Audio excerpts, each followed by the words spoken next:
of company.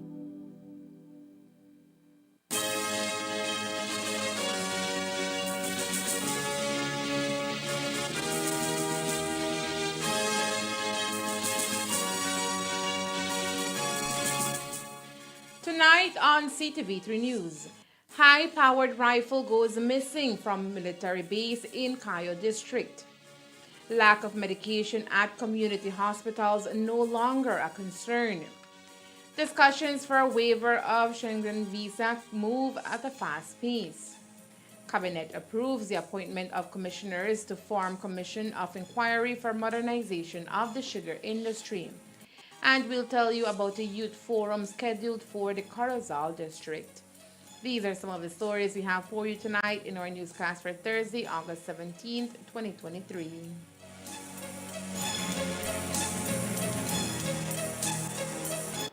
Me encuentro recluida porque fui acusada de inhumación, exhumación de cadáveres, profanación de cadáveres y homicidio de 13 personas. Ellos decían que era santería, nosotros decíamos que era satanería. Yo nunca me imaginé que a mí me iban a aventar todo lo de Adolfo. Quien jefaturaba y quien ordenaba y quien tenía el poder y el peso de decisión pues era Sara.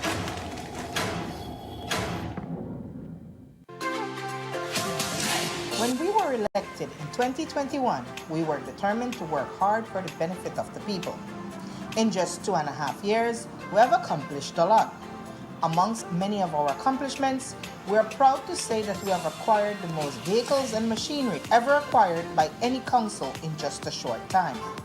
Under the leadership of Mayor Ladrick Shepherd, your Orange Rock Town Council has acquired a grader, a backhoe, a garbage compactor truck, a water truck, 2 brand new utility Kias, and a brand new patrol pickup for the traffic department.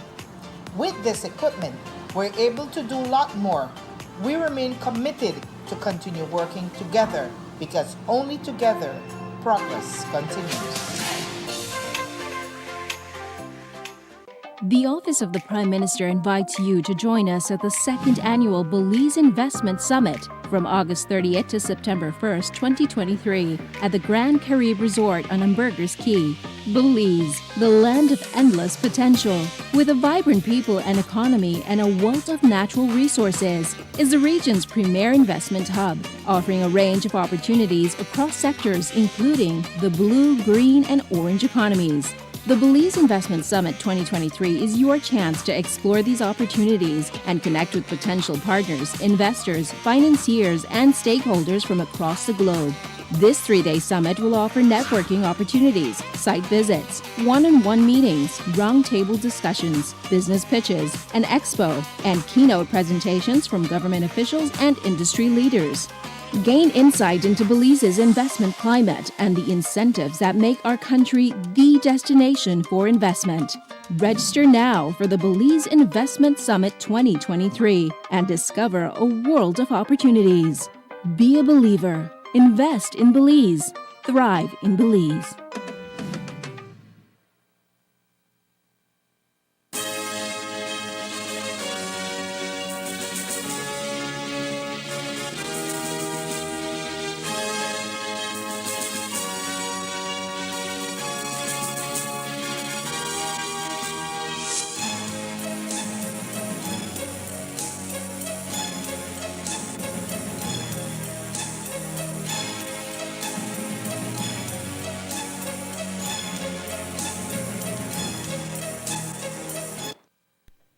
Good evening, with your news also simulcast on Fiesta FM 106.7. I am Joanna Rodriguez.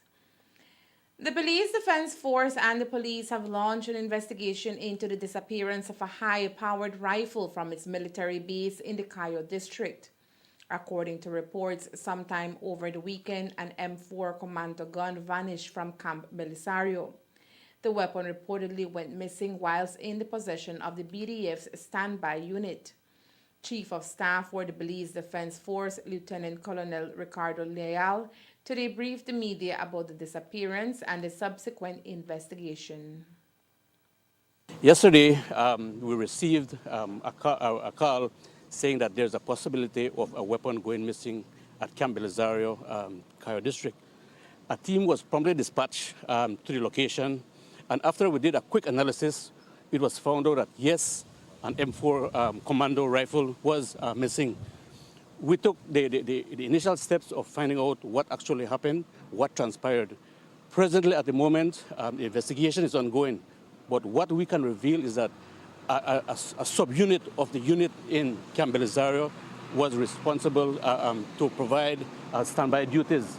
The standby duties is normally for a 7-day period. We are not able to ascertain at the moment when actually the weapon is missing. However, we do have persons of interest. What I would like to say as well is that while the investigation is ongoing at the moment, we have teams on the ground, and we are working in collaboration with the police department to find out, what transpired so we can end this case. So we are presently in the preliminary investigation. So it is believed it was an inside job? For now, I would say yes. And it went missing not from like a cache of firearms. Someone had it in their possession? Well, actually, what happens is that normally we would secure it in a different location. So we are trying to ascertain if the weapon was taken from somebody that might have had a key, or somebody would have did something to breach the security in terms of picking the lock or whatever. But we don't know at the moment, but we know that it's taken from the actual safe that we have the weapons. The gun reportedly was being held in the camp rifle rack, which is reportedly in the camp's guard room. At this time, various BDF officers are being held as the investigation continues. So when you say persons of interest, that means there may have been collaboration? It's premature to say that, but we believe that the investigation would unveil that information. Other weapons were in the area too that could have been taken? No, it's just secluded to that confines. Is there anyone who was supposed to maybe be guarding that room or that weapon? Yes. Well, normally security is security. There's no 100% security, but yes, we do have people, that responsible or obligated to secure or take care of these weapons. And are they suspects, or are they getting reprimanded for leaving their post? Well, the investigation is ongoing, and so we'll leave that for now.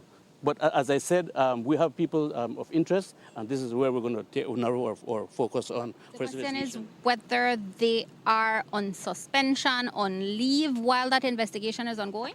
Well, at the moment, we have them confined. Right, so we cannot just send people on suspension because we don't know the outcome of the investigation. So therefore, but they are confined at the moment. The weapon, according to Colonel Leal, was unloaded at the time of its disappearance. There has been major public outcry lately over the rising cost of goods across the country as Belizeans are feeling the pinch of inflation. This issue is also being majorly exacerbated by price gouging, which continues to affect Belizeans across the country. The government has sought to implement numerous strategies in an attempt to mitigate these issues, including the implementation of a price gouging task force. Most recently, GOB announced the expansion of the price control list to include a more comprehensive list of items needed in the common Belizean household. Still, however, the crippling cost of goods seems to be holding its grip on consumers. Traditionally, these issues would be hot topic areas of concern for the unions, who in recent times seem to have taken a mum approach. During an interview with the media earlier this week, Senator Elena Smith was questioned about this stance, which the unions seem to be adopting. Here's what she had to say. If you recall, there was this change to enable our public officers to be persons going out to look at these businesses to see who's doing price gouging. That was passed, but as far as I am aware, nothing further has happened. So that is a crucial step. We have to ensure that we push for that, and we had that discussion just last night in our preparation meeting, that we have to now spend some time ensuring that we are not just making legislative changes, but that we are also enforcing and ensuring that those things do happen. So the NTUCB is concerned about that. And I think at Saturday's meeting, we are going to be discussing some of those matters to see, what else we can do to address some of those serious concerns that we have, especially as it relates to price gouging. But remember, it's not just about putting out a statement, as unions, we have to carefully plan our moves. And while you may not be hearing anything from the unions at this point in time, as you rightly said, it doesn't mean that we're not having conversations, we're not having committee meetings, we're not preparing ourselves to see how best we can address the situation and get the matter to move forward. That's an important thing, because our people are feeling the brunt of it. We are all workers, money that we get is not sufficing for the things that we have to pay. So it is a concern of ours, and we are going to be addressing it very shortly. Time and time again, hospitals around the country are met with hurdles. The burden is even heavier when patients seek medical attention but are not able to get the medications needed. People would mostly take it to Facebook and in extremely long posts challenge the health system for not offering the basic medication when needed. However, that is not the case in Belize, says Minister of Health and Wellness Kevin Bernard. According to the minister, the ministry has reorganized the way things are done in order to satisfy patients' needs and assure medications are in stock. There's always the confusion when they say medication that are not available. But if you come to the hospital after 10, after 11, the pharmacy is not open. So people will have to go and buy their needed medication. But if it's a medication that they can get dispensed to them in the morning when the clinic is open, then many of these medications are here.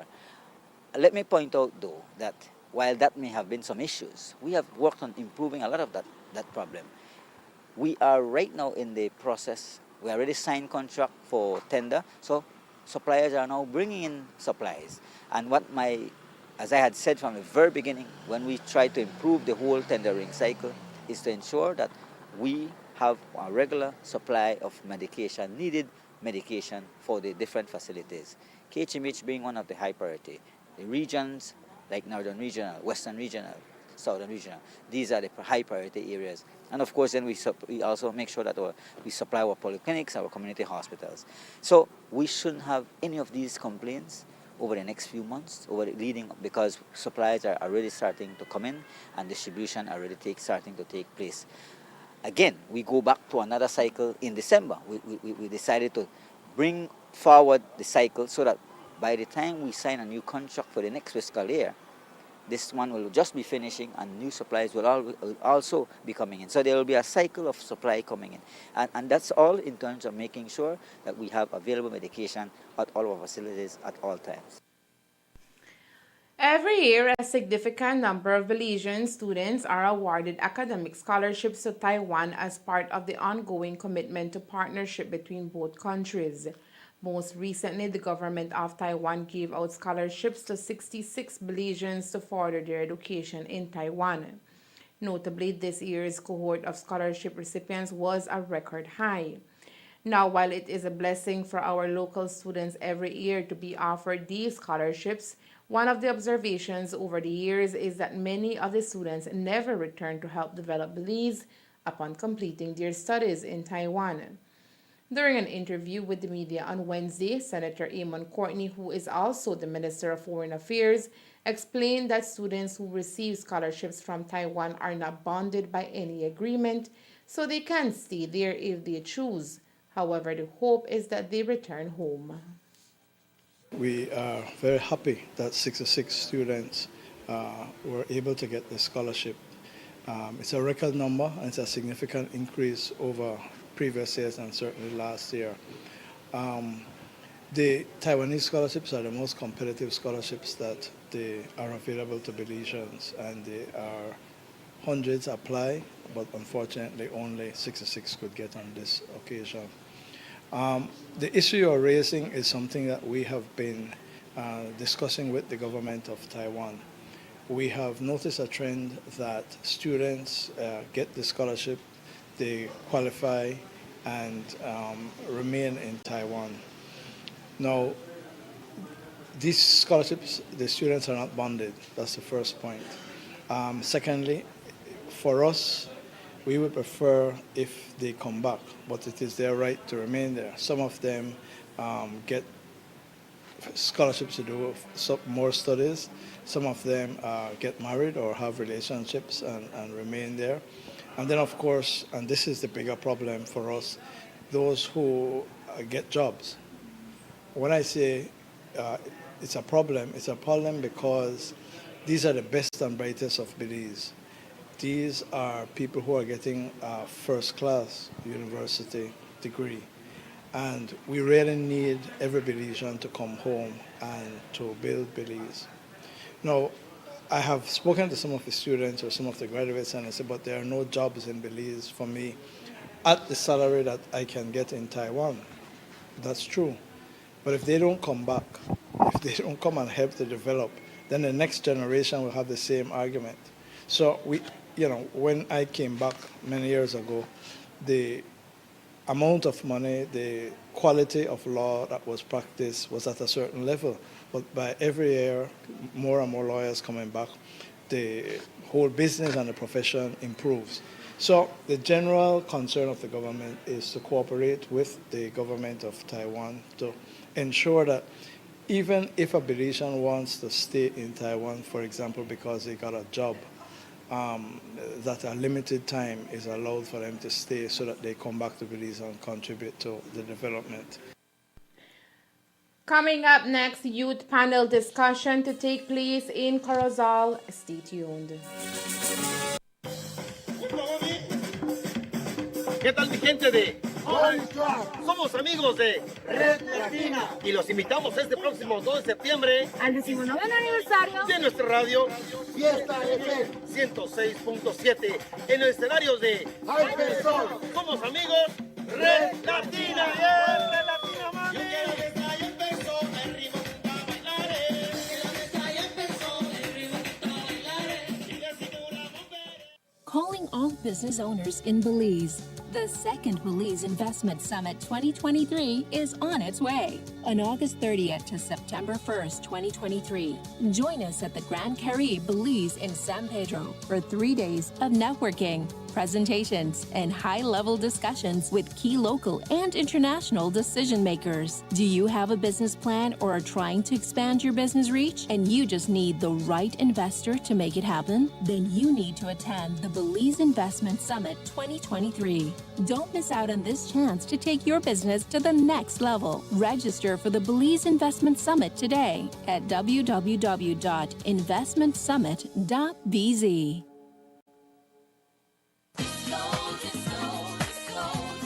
Do you want quick cash for your gold? Then take advantage of Monica's Pawn Shop's big loans on gold and our guaranteed low rate of only 10% on all pawn jewelry. But it doesn't stop there. We also pawn TVs, buy scrap gold, and pawn vehicles that you can still drive. Visit Monica's Pawn Shop today in our Belize City location at number 128 Cemetery Road, our Belmopan location at number 5 Garden Plaza, our Orange Walk location, number 2 Belize Corozal Road. Give us a call at 207-0970 and get more money for your gold jewelry.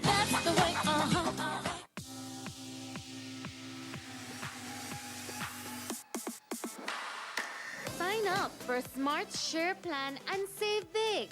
Whether you're a small entrepreneur starting up your business, a student on a limited budget, or a family trying to save, this is the plan for you. With unlimited SMS, calls, and data, we help you save. Get up to 5 lines for as low as $30 per line monthly, only with Smart.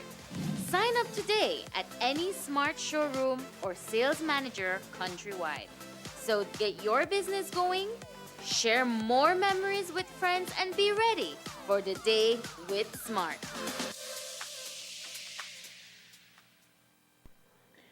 The Belize Youth Movement is the youth branch of the People's United Party. It has various functions with one single objective, the development of young Belizean minds to reach its maximum potential.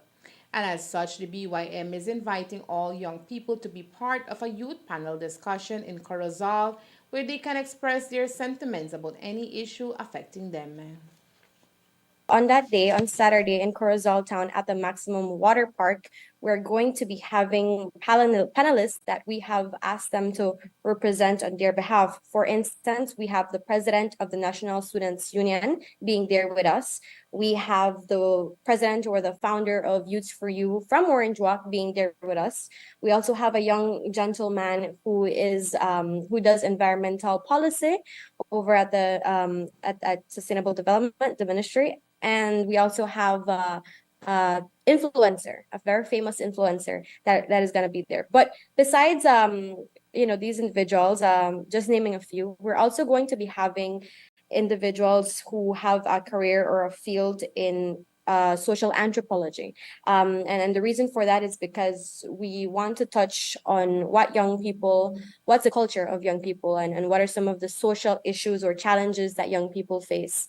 Also, we are going to be having a representation from the PCC in Corozal. And that is very good because, as you may know, we are going through an educational campaign in terms of the constitutional reform. And so what we want to do is we want to start a conversation, where do young people fit in terms of governance? How is that going to look in 20 years from now, or how do we want to shape that in 20 years from now?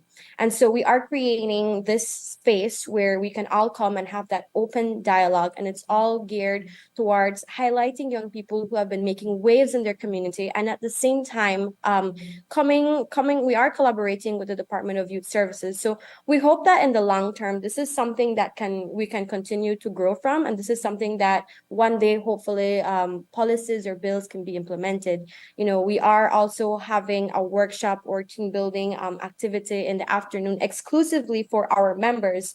A lot of our members have joined because they have realized that they want to be a bigger part of something. And we also want to ensure that we are properly mentoring them. So we want to definitely provide workshops for them so that in the long term, they can be ready for whatever obstacle or any opportunity that they wish to continue in their careers.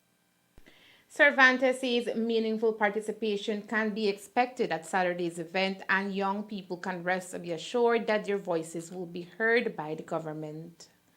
First of all, as I mentioned before, we are going to be having a representative from the PCC. So just by having that representation alone, we know that, it is going to be meaningful, because whatever feedback is given from young people, that individual will then take that back up in their recommendations, right? We're hoping that when it comes to, listening to our concerns, what is it that young people want? We're hoping that all of these things are really taking back and being recommended. Second of all, on that day, I am aware that from the PCC representative, we're also going to be giving out surveys to our young people, asking them, and having that in black and white in regards to what that wants to achieve in its own. But similarly, we are going to be signing as a social agreement where young people can, keep a promise to themselves that they themselves will be leaders in their communities.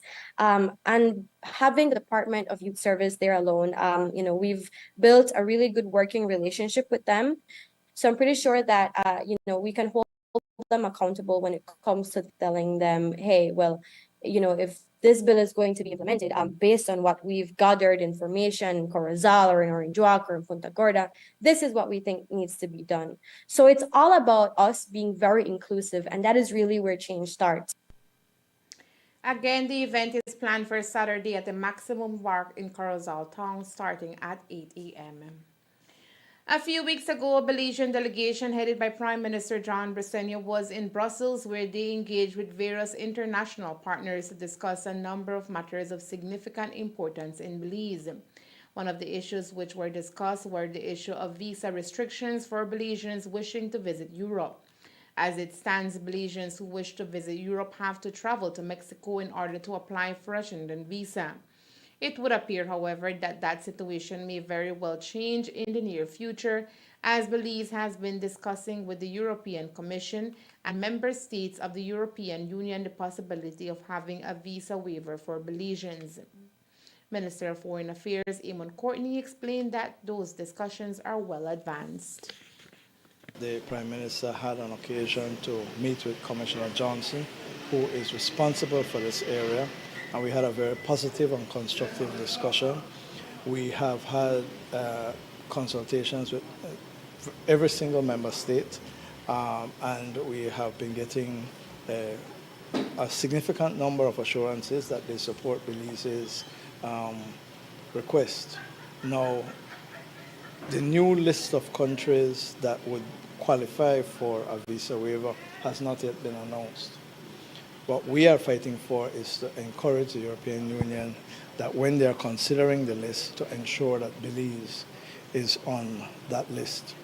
What I would say is, based on all our preparation, based on all the documents that we have provided to the European Union, we have a very strong case, and the European Union has accepted that, but they haven't made a final decision as to which other countries they're going to grant that waiver to.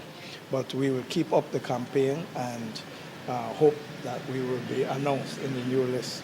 I just take this opportunity to say we have a difficulty also with Canada.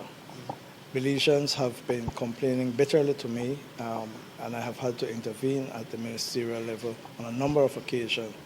There is a significant delay in the approval of visas for Belizeans who want to go to Canada.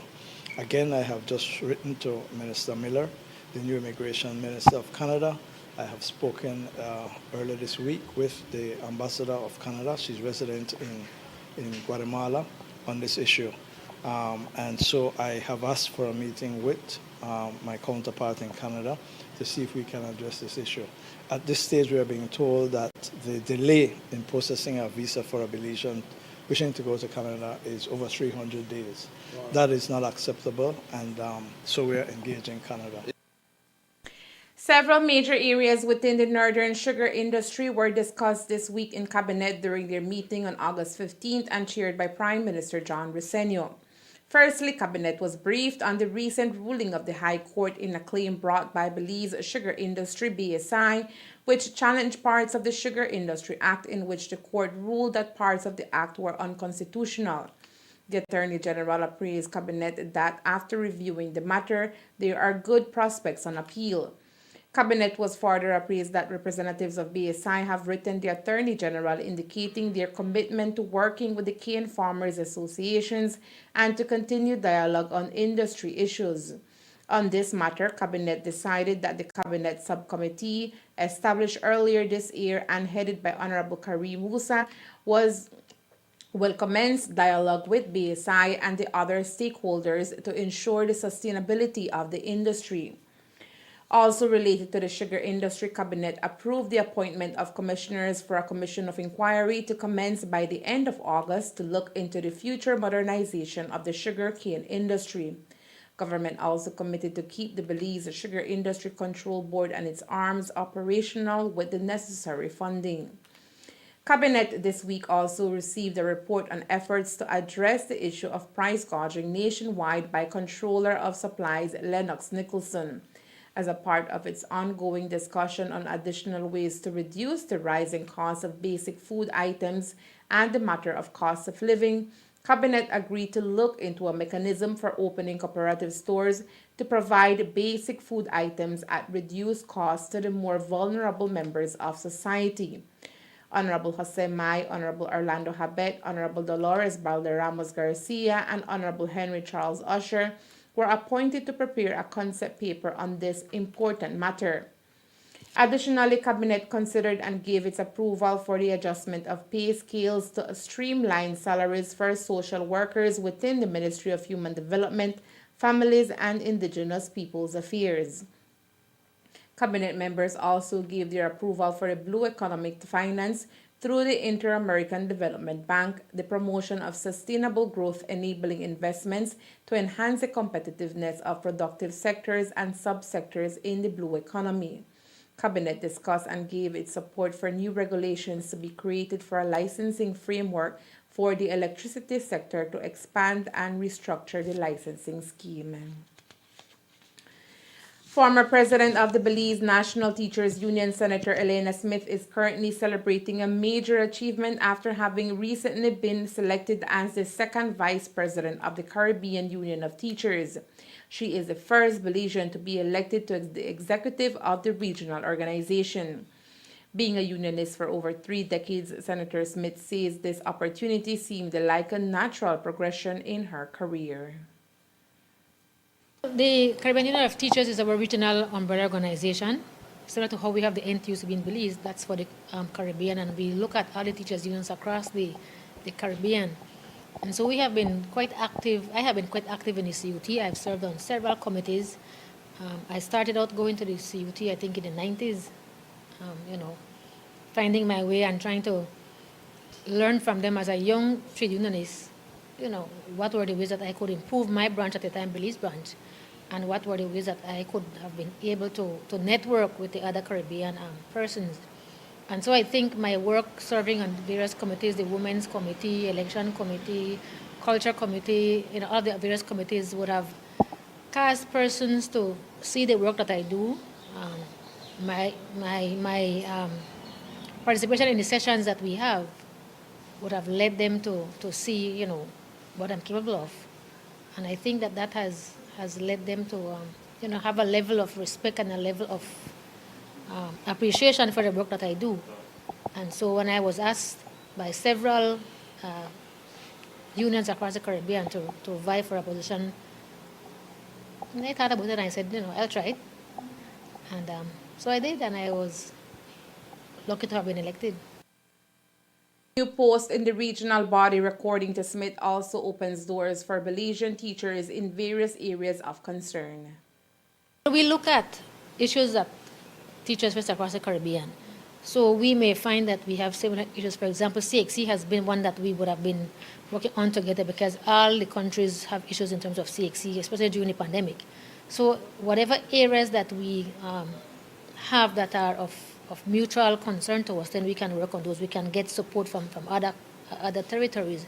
We also look at, when you go to our negotiations, what are the concerns that we have? What are the payments that they get? What are the things that they are looking for that we can say, well, we didn't think about that, let us include this. So aside from those collaborations, those support, we also look at training. And we know that training is important for trade union leaders. We have to ensure that our young people coming up have a full understanding of what it means to be a unionist. And so we will be providing support in terms of training. I am in charge of industrial relations matters. And so we have to ensure that our people, are aware of things like grievance handling and how you deal with grievances. We support them in terms of their collective bargaining and what it is that they need to get from us in terms of that. But in addition to that, the CUT is also affiliated with the EI, which is Education International, which is the World Education Organization. And so that allows us then to be able to tap into their resources and provide for our people. The Ministry of Sustainable Development, Climate Change and Disaster Risk Management successfully convened the National Sustainable Development Goals SDG Partnership Dialogue, a synergistic event organized by the Sustainable Development Unit in partnership with the Ministry of Foreign Affairs, the Ministry of Economic Development, and the United Nations UN in Belize. The dialogue brought together prominent leaders, experts, stakeholders, and representatives from government ministries and agencies, the UN system, international financial institutions, civil society, academia, and the private sector. The dialogue served as a platform to strengthen and amplify multi-stakeholder and multi-sector engagement, promote a common understanding of the added value of partnerships to accelerate the SDGs, share experiences, success stories, and best practices of existing partnerships, launch new partnerships, and explore how the government of Belize and the UN development system can create the enabling conditions that support collaboration for the country's sustainable development. Minister of Sustainable Development, Climate Change and Disaster Risk Management Orlando Habet reminded participants that the SDG dialogue is a pivotal moment in our shared commitment to shaping a better future for our planet and its inhabitants. This dialogue is not just a meeting of actors in development, it's a convergence of hope, innovation, and collective responsibilities. It is a testament to our country's recognition that the challenges we face are interconnected and require a united effort. The government of Belize took bold steps to integrate the principles of the 2030 Agenda on Sustainable Development and the SDGs into its national long and medium-term development strategies, including the current Plan Belize Medium-Term Development Strategy 2022-2026.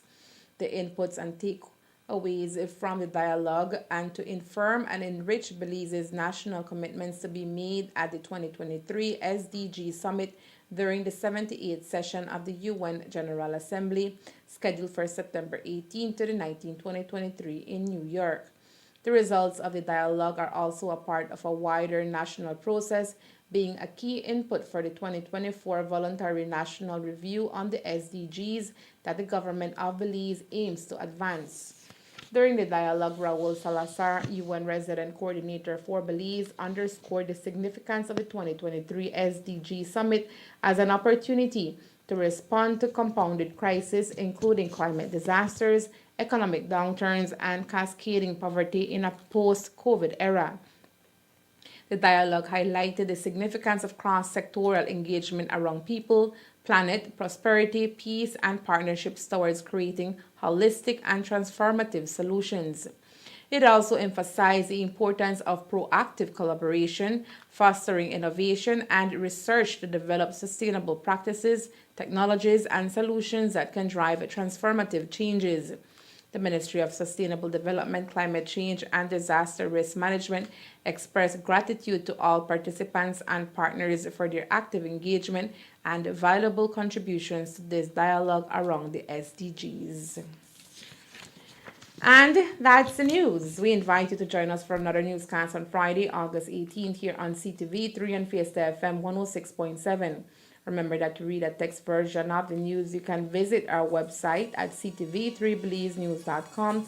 You can also log on to our Facebook page for current stories at facebook.com/ctv3belizenews or our YouTube channel at CTV3 News BZ.